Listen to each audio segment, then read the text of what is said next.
몸에 상처가 나 피가 나면 먼저 피 속에 있는 혈소판이 상처 부위의 혈관을 임시로 보호하고 다음으로 여러 종류의 응고인자들이 혈액을 굳히는 과정을 거쳐 출혈이 멈추게 됩니다. 하지만 혈우병에 걸린 사람들은 유전적인 돌연변이로 인해 피 속의 응고인자 중 일부가 부족해 출혈이 자연스럽게 멈추지 않아 보통 사람들은 가볍게 넘길 수 있는 찰과상이 심각한 부상으로 이어지게 됩니다. 혈우병을 일으키는 유전자는 X염색체에 존재하는데 모든 X염색체에 혈우병 유전자가 존재해야 발현되는 유전병이기 때문에 X염색체가 한 쌍으로 존재하는 여자보다 X염색체가 하나뿐인 남자에게서 발병할 확률이 더 높습니다. 그런데 과연 19, 20세기 유럽에서는 무슨 일이 있었기에 유럽 왕실에서 이런 치명적인 질병이 유행하고 더 로얄 디시즈, 왕족들의 병이라 불렸으며 결국 러시아 제국이 무너지는 계기가 된 것일까요?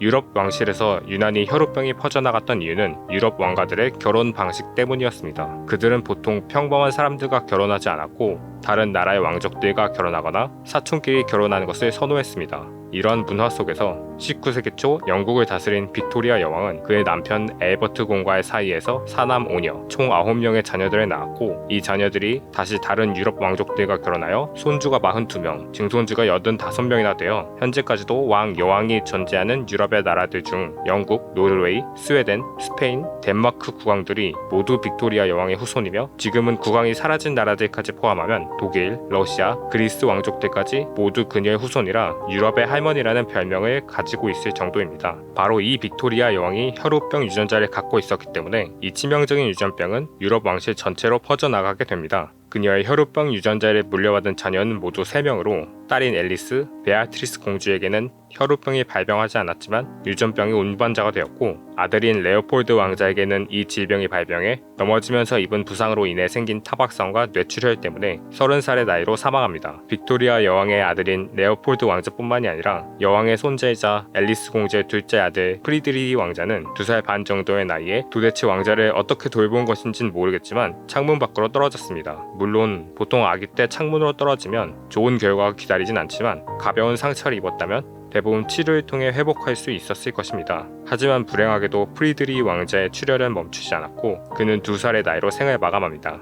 빅토리아 여왕의 증손자 프러시아의 헨리 왕자 역시 비슷한 부상으로 인해 4살의 나이로 사망하고 맙니다. 전체적으로 보면 빅토리아 여왕의 손자들 중 5이 그들의 유전적 문제 때문에 사망했습니다. 하지만 빅토리아 여왕의 자손들은 계속해서 다른 왕실 가족에게도 시집을 가고 아이를 가졌고 그 유전병은 결국 여왕의 손녀이자 러시아 제국의 황후였던 알렉산드라에 의해 러시아까지 퍼져 알렉사이 황태자에게도 혈우병이 발병합니다. 알렉세이 황태자의 어머니 알렉산드라는 그녀의 소중한 아들을 위해 수많은 수단을 심지어 마법까지 동원해 병을 치료하려 했고 이 과정에서 치료의 힘을 가졌다고 주장하는 괴승 그리고리 라스푸틴을 만나게 됩니다. 러시아 황실과 라스푸틴과의 친밀한 관계는 러시아 제국의 멸망을 앞당기게 됩니다. 이것에 대한 자세한 이야기는 오른쪽 위 영상을 클릭하시면 확인하실 수 있습니다. 알렉사이 황태자는 13살에 죽었는데 혈우병 때문이 아니라 러시아 혁명 시기에 다른 가족들과 함께 총살당했기 때문입니다. 이렇게 빅토리아 여왕에 의해 퍼진 유럽 왕실의 비극은 1945년 프로이센의 발데마르 왕자가 수혈을 기다리던 중 사망하는 것을 마지막으로 끝나게 됩니다.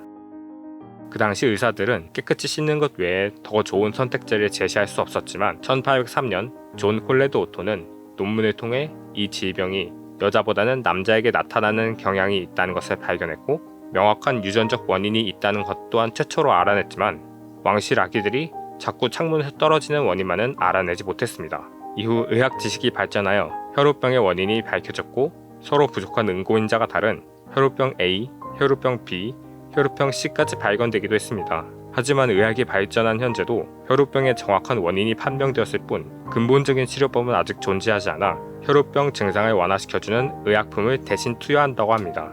다음에도 유익하고 재미있는 주제로 돌아오겠습니다. 그럼 안녕.